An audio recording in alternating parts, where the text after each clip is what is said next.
नमस्कार दोस्तों, आज हम भारतीय संसद के बारे में अध्ययन करेंगे। भारतीय संसद 3 अंग से मिलकर बनता है। भारतीय संसद के 3 अंग होते हैं।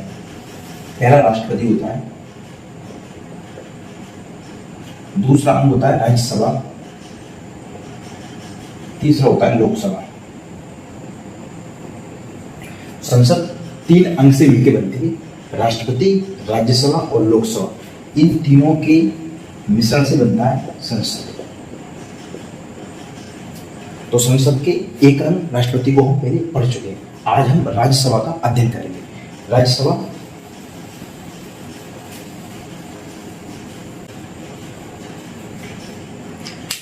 राज्यसभा राज्यसभा भारतीय संसद का एक स्थायी सदन है।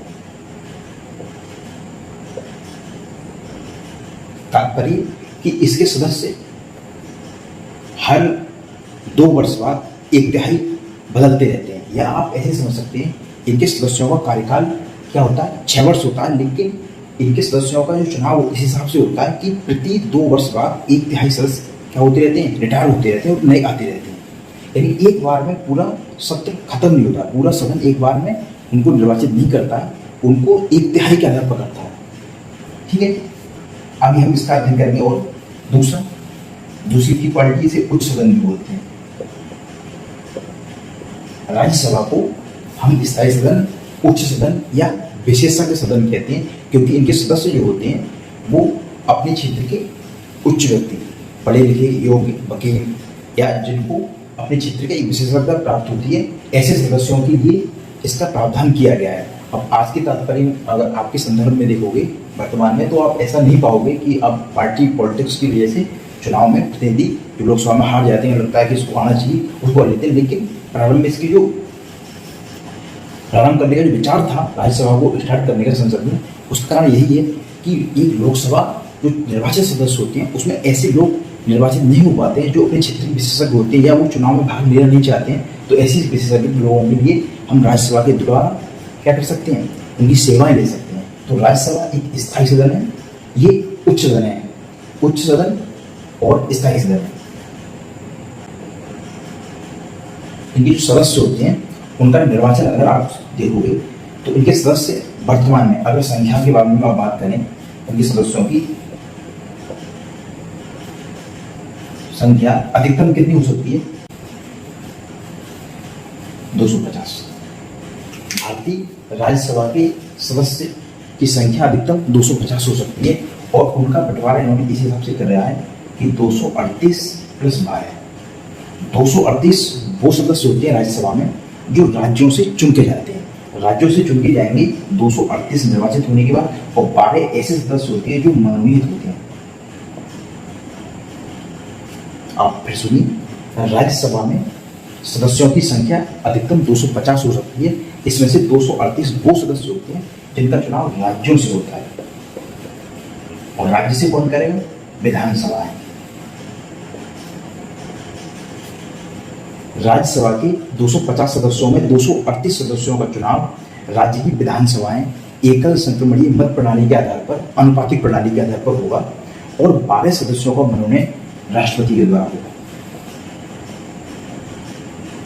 12 सदस्य राष्ट्रपति के द्वारा वो मनोनीत किए जाएंगे जो किसी क्षेत्र के कलाकार, कोई विशेषज्ञ, वैज्ञानिक, खिलाड़ी, कोई भी हो सकता है जो स्पेशल कैटेगरी के अंतर्गत आता हो। तो 12 सदस्यों का मनोनयन होता है राष्ट्रपति के द्वारा। और 237 सदस्य राज्य की विधानसभा के जो सदस्य हैं वो अप्रत्यक्ष चुनाव में भाग लेंगे और उनके चुनाव के माध्यम से वो क्या करेंगे, वोट देंगे एकल संक्रमणीय मत प्रणाली के आधार पर। उनका खुला वोट होता है विधायकों का, और 238 चुनाव के द्वारा विजयी घोषित होते हैं। अब आपको ध्यान रखना है, इसका चुनाव प्रत्यक्ष आम जनता के द्वारा नहीं होता। राज्यसभा का जो चुनाव होता है वो आम जनता के द्वारा नहीं होता है। राज्य की विधानसभाएं जो होती हैं, उनके विधायक जो होते हैं वो वोट देते हैं इसमें। तो ये तो होगा हमारा अधिकतम संख्या। इसे आप कैसे जान सकते हैं, ये क्या है, मैक्सिमम 250 हो सकते हैं। लेकिन इस टाइम वास्तव में क्या स्थिति है, वास्तव में इस टाइम स्थिति है 245 की, यानी 245 वर्तमान में इनकी स्थिति है। अब इनका जो बंटवारा किस हिसाब से है कि इसमें 233 सदस्य राज्यों से इसमें यूटी भी आ सकती है, यानी यूटी का मतलब आप इसे संघ राज्य। 245 सदस्य जिसमें से 233 सदस्य राज्य या संघ राज्य से आए हैं, जबकि 12 सदस्य का क्या हुआ है, मनोनयन। आप इसे मनोनीत कर सकते हैं। 233 प्लस 12 245। अब जो 233 सदस्य हैं इसका आप फर्दर क्या कर सकते हो, क्लासिफिकेशन कर सकते हो।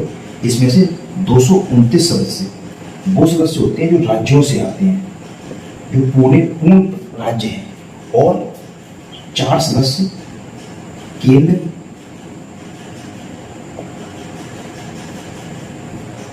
शासित प्रदेश। यानी 233 सदस्यों में 229 सदस्य राज्यों से चुने जाते हैं, जबकि 4 सदस्यों का चुनाव केंद्र शासित प्रदेशों के द्वारा होता है। इन 4 सदस्यों के केंद्र शासित प्रदेश जो है इससे 2 ही हैं, एक दिल्ली जिसमें 3 और दूसरा है पुडुचेरी जिसमें से 1 चुनाव। तो आप ऐसे सोचते हैं 229 राज्यों से चुनेंगे और 4 केंद्र शासित प्रदेशों से चुने जाएंगे, जिसमें 3 दिल्ली से और 1 पुडुचेरी से आएगा। तो 3 जो सांसद होते हैं राज्यसभा में वो दिल्ली से जाते हैं और 1 पुडुचेरी से। तो ध्यान रखना है सिर्फ 2 ही केंद्र शासित प्रदेश ऐसे हैं, दिल्ली और पुडुचेरी, जिनका जो विधायक है या विधानसभा होती है इन दोनों राज्यों में क्या है, विधानसभा है, और इन दोनों की विधानसभा के सदस्य चुनेंगे किसको, राज्यसभा के सदस्यों को। 3 दिल्ली से 1 पुडुचेरी से 229 राज्यों से आएंगे। और अगर हम इन राज्यों को फर्दर डिवाइड करें, अगर आपको कुछ महत्वपूर्ण राज्यों के बारे में जानकारी हो तो उत्तर प्रदेश से 31 राज्यसभा की सीटें, उत्तर प्रदेश से 31 राज्यसभा की सीटें आपको याद रखनी है। अभी जेआईसी का पेपर हुआ था, उसमें क्वेश्चन आया था कि असम में कितनी सीटें हैं, तो आपको ऐसे क्वेश्चन याद रखने पड़ेंगे कि कौन से राज्य से कितनी सीटें महत्वपूर्ण राज्यों की। जैसे दिल्ली की आपको याद रखनी 3। तो राज्यसभा हम इसे वापस रिवाइज कर सकते हैं। राज्यसभा एक स्थायी सदन है, इसे उच्च सदन कहते हैं।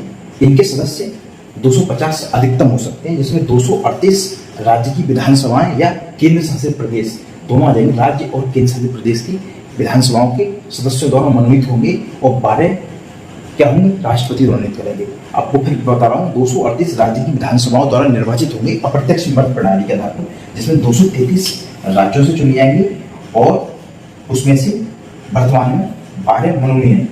233 में से 229 प्लस 4 229 राज्यों के द्वारा और 4 केंद्र शासित प्रदेशों से होते हैं। तो हम इसे वापस इसको मिटाते हैं। राज्यसभा का चुनाव हमने देख लिया कि राज्यसभा का चुनाव राज्य की विधानमंडल के सदस्यों द्वारा होता है और इनकी जो सीटें हैं वर्तमान में 243 हैं और मैक्सिमम कितनी हो सकती है, 250 का अगर तो 238 प्लस 12 याद रखना है। और इसमें वर्तमान में जो स्थिति है 229 प्लस 4 प्लस 12 ऐसे आप रखोगे या तो आपको आसानी रहेगी। 229 वो सदस्य हैं जो राज्यों से आए हैं, पूर्ण राज्यों से, और 4 वो सदस्य हैं जो यूटी से आए हैं और 12 वो सदस्य हैं जो मनोनीत होते हैं। अब इसमें क्वेश्चन स्टार आप लगाएंगे, अभी तो जो मैंने अभी आपको नहीं बताया। आप इसमें अगर जम्मू कश्मीर ऐड कर दोगे, क्योंकि जम्मू कश्मीर अब केंद्र शासित प्रदेश बन गया है, तो उसके जितने भी सदस्य हैं 4 सदस्य हैं, तो वो भी आप इसमें ऐड कर दोगे तो वो कितने हो जाएंगे, 8 हो जाएंगे। फिर तो यहाँ पे आपके कम हो जाएंगे, 225 हो जाएंगे। ठीक है, तो याद रखना है आपको 229 वो सदस्य हैं जो राज्यों से आते हैं, लेकिन राज्य में जम्मू कश्मीर में ऐड था पहले, लेकिन अब जम्मू कश्मीर क्या बन चुका है, यूटी बन चुका है, यानी केंद्र शासित प्रदेश बन चुका है जम्मू कश्मीर। तो उसके जो 4 सदस्य हैं वो कहाँ से आएंगे, वो यूटी बन जाएगा। ठीक है, तो यूटी सब कितने हो जाएंगे, 8। क्लियर, ये मैं आपको योग्यता इनके सदस्यों के योग्यता क्या है, तो आयु 30 वर्ष, कोई व्यक्ति जो 30 वर्ष की आयु पूरी कर चुका हो, भारत का नागरिक हो, भारत क्या होना चाहिए, नागरिक होना चाहिए। इसके अलावा वह दिवालिया पागल नहीं होना चाहिए,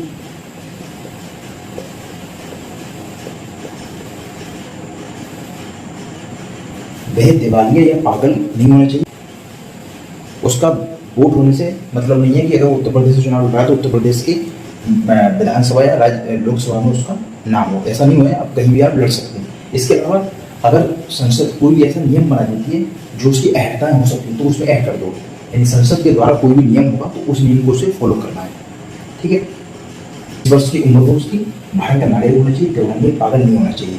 अगर आपको याद रखना हो तो लोकसभा जो होती है, इसे आप आपस में लोकसभा लिखें। लोकसभा के सदस्य की उम्र 25 साल और राज्यसभा के लिए 30 साल और राष्ट्रपति के लिए न्यूनतम आयु 35 साल।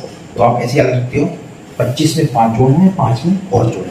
तो आप क्या देखें, लोकसभा के लिए न्यूनतम आयु 25 साल, राज्यसभा के सदस्य के लिए न्यूनतम आयु 30 साल और राष्ट्रपति के लिए न्यूनतम आयु 35 वर्ष होनी चाहिए। तो आप इसे याद रखते हो 5-5 के अंतराल, 25, 30 और 35। अब इसका जो कार्यकाल होता है एक सदस्य का, वो 6 वर्ष होता है। अब आप कहोगे, अभी आपने बताया कि राज्यसभा का कार्यकाल क्या होता है, स्थायी से वो तो चलता रहता है, लेकिन एक सदस्य का कार्यकाल 6 वर्ष होगा।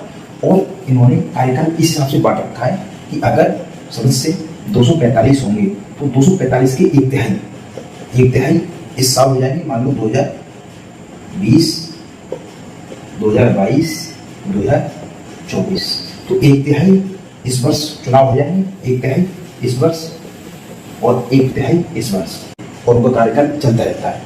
ठीक है। राज्यसभा का जो सभापति होता है, जो उनके सत्र को करवाने के लिए प्रमुख तौर से प्रमुख होता है। इन राज्यसभा का जो सभापति होता है वो पदेन होता है। पदेन मतलब पद से होता है। कौन होता है? उपराष्ट्रपति।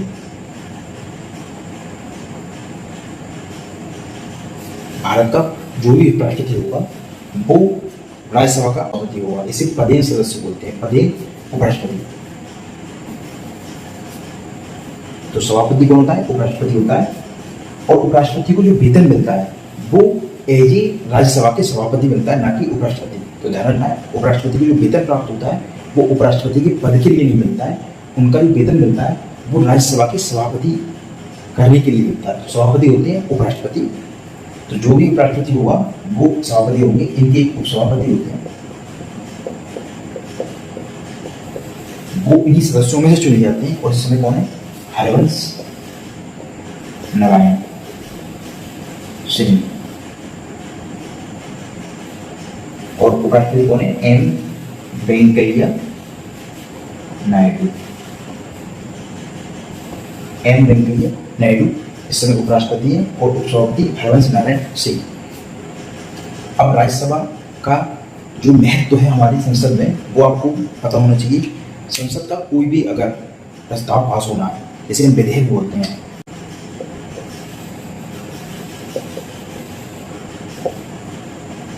धन विधेयक को छोड़कर सिर्फ धन विधेयक इसे 14 दिन के लिए रोक सकता है। यानी धन विधेयक जो होता है वो राज्यसभा में सिर्फ 14 दिन के लिए आता है, उसे पास करना पड़ता है। राज्यसभा धन विधेयक को सिर्फ 14 दिन के लिए रोक सकती है। 14 दिन में अगर वो पास कर देती है तो हो जाता है पास, अगर वो नहीं करती तब भी पास माना जाता है। तो धन विधेयक के संबंध में राज्यसभा की पावर कम होती है। बाकी किसी भी निर्णय में अगर आपको कोई भी विधेयक पास करना हो, सब विधेयक में राज्यसभा की पावर लोकसभा के बराबर होती है। यानी कोई भी विधेयक पास होगा तो लोकसभा और राज्यसभा दोनों से पास होगा और दोनों में प्रारंभ किया जा सकता है, सिर्फ धन विधेयक को छोड़कर, जो भी 14 दिन के लिए एलिजिबल होता है राज्यसभा में पास करने के लिए। अब कुछ स्पेशल पावर होती है राज्यसभा के पास। राज्यसभा अनुच्छेद 249 के अंतर्गत यदि राज्यसभा किसी भी ऐसे विषय को, कोई भी राज्य का विषय, अब आप कहोगे कि राज्य का विषय क्या होता है, तो हमने भारतीय संविधान की अनुसूचियां पढ़ी होगी। उस अनुसूची नंबर 7 में कुछ विषय दिए गए हैं राज्य के और केंद्र के और समवर्ती विषय। तो 3 विषय हैं, राज्य सूची, केंद्र सूची और समवर्ती सूची। तो ऐसा कोई भी विषय जिसमें राज्य कानून बना सकता है, उस विषय को, राज्य के विषय पर राज्यसभा यदि प्रस्ताव पास कर देती है 2/3 बहुमत से, 2/3 बहुमत से यदि राज्यसभा पास कर देती है कि इस विषय पर कानून बनाने की पावर संसद को दे सकती है। क्यों दे सकती है? अगर राज्यसभा को लगता है कि कोई भी ऐसा विषय राज्य का जिसपे कानून बनाना इस समय जरूरी है और वो विषय कैसा हो गया है, राष्ट्रीय महत्व का हो गया, तो ध्यान रखना है आपको कि कोई भी राष्ट्रीय महत्व का विषय राज्यसभा को लगे तो उसे 2/3 बहुमत से पास कर सकती है और संसद को पावर हो जाती है, यानी केंद्र सरकार को पावर हो जाती है कि उस विषय में केंद्र सरकार कानून बना सकती है। और साथ ही साथ उस विषय पर बनाए गए कानून 1 वर्ष के लिए क्या होता है, मान्य होता है, यानी उसकी एक समय सीमा होती है 1 वर्ष की। ये क्वेश्चन अभी हाल ही पीजीटी जीआईसी में आया था कि इसका जो राज्य के विषय पर कानून बनाने का 249 के अंतर्गत जो पावर होती है राज्यसभा की, उसकी जो कार्यकाल होता है, इसका जो समय होता है वो 1 वर्ष के लिए मान्य होता है। और साथ ही साथ अनुच्छेद 312 के अंतर्गत राज्यसभा किसी भी अखिल भारतीय सेवा को प्रारंभ कर सकती है। अखिल भारतीय सेवाएं होती हैं जिसमें आईएएस, आईपीएस और आईएफएस, ये 3 सेवाएं आती हैं। इन 3 सेवाओं के अलावा अगर राज्यसभा चाहती है कि हमें कोई नई सेवा प्रारंभ करनी है तो राज्यसभा पास कर सकती है 2/3 बहुमत से। 2/3 बहुमत से यदि राज्यसभा किसी भी बहुमत से पास करके प्रस्ताव कर देती है कि हमें एक नई सेवा बनानी है भारत के लिए, पूरी अखिल भारतीय, तो वो सिर्फ राज्यसभा में ही आता है। तो ध्यान रखना, राज्यसभा में 2 स्पेशल पावर होती है। 249 के अंतर्गत किसी भी राज्य का विषय जो राष्ट्रीय महत्व का लगता है राज्यसभा को, उसे संसद को कानून बनाने का अधिकार मिल जाता है और अखिल भारतीय सेवाएं नई प्रारंभ करने का अधिकार राज्यसभा के पास है। साथ ही साथ उपराष्ट्रपति, जो कि उपराष्ट्रपति उनका पदेय सदस्य होता है, अध्यक्ष होता है, तो उपराष्ट्रपति को हटाने का प्रस्ताव है उससे कहाँ आता है, राज्यसभा में आता है। तो राज्यसभा की हमने पावर देखी, 3 पावर स्पेशल है कि वो राज्य के विषय पर कानून बनाने का पावर दे सकती है संसद को और अखिल भारतीय सेवाएं प्रारंभ कर सकती है। साथ ही साथ उपराष्ट्रपति को हटाने की जो शक्ति है, यानी प्रस्ताव आएगा, जो विधेयक आएगा उपराष्ट्रपति को हटाने का, वो कहाँ से आएगा, वो राज्यसभा से ही आएगा, क्योंकि राज्यसभा का ही पदेय सदस्य होता है उपराष्ट्रपति। और उपराष्ट्रपति के पास अगर किसी भी विधेयक पर वोट की स्थिति आती है और वोट बराबर हो जाते हैं दोनों ही पक्ष और विपक्ष के, तो ऐसी स्थिति में वो निर्णायक मत दे सकता है उपराष्ट्रपति। तो उपराष्ट्रपति निर्णायक मत देने का कब होता है, वैलिड जब निर्णय बराबर हो। ऐसा नहीं है कि अगर निर्णय बराबर नहीं है तब भी दे सकता है। तो सिर्फ कब देगा, एक ही स्थिति में वो निर्णायक मत पर देगा, क्योंकि उपराष्ट्रपति राज्यसभा का सदस्य नहीं है, इसलिए वो हर जगह वोट नहीं दे सकता। सिर्फ एक ही स्थिति में वोट देगा, जब वोटों की गिनती बराबर हो और टाई ब्रेकर की स्थिति हो, तो निर्णायक मत दे सकता है उपराष्ट्रपति। और संसद में समितियां बनती हैं, उन समिति के सदस्य होते हैं, उनका चुनाव भी राज्यसभा के सदस्यों का होता है। अब राज्यसभा के सदस्य होते हैं वो क्या हो सकते हैं, प्रधानमंत्री हो सकता है। प्रधानमंत्री बनने के लिए जरूरी नहीं है कि वो लोकसभा का सदस्य हो, तो राज्यसभा का सदस्य भी क्या बन सकता है, प्रधानमंत्री बन सकता है या मंत्री बन सकता है। जैसे कि भारतीय के प्रधानमंत्री से पहले मनमोहन सिंह थे और वो राज्यसभा के सदस्य थे, मंत्री भी हो सकता है वो। इसके अलावा वो भारतीय समितियां जो होती हैं, प्रमुख समिति होती है लोक लेखा समिति। लोक लेखा समिति में 15 + 7 सदस्य होते हैं, मतलब 22। 15 आते हैं लोकसभा से और 7 आती है राज्यसभा से। ठीक, तो राज्यसभा से सदस्य चुने जाते हैं समिति में। इसके अलावा अब हम अगर भारतीय संसद की तुलना, भारतीय संसद की जो राज्यसभा है, भारतीय राज्यसभा की तुलना अगर आप अमेरिका की राज्यसभा से करोगे, तो अमेरिका में जो उच्च सदन होता है उसे सीनेट बोलते हैं और भारत में क्या बोलते हैं, राज्यसभा। तो सीनेट का जो सदस्य होते हैं वो हर राज्य से 2 आते हैं, भारत में नहीं।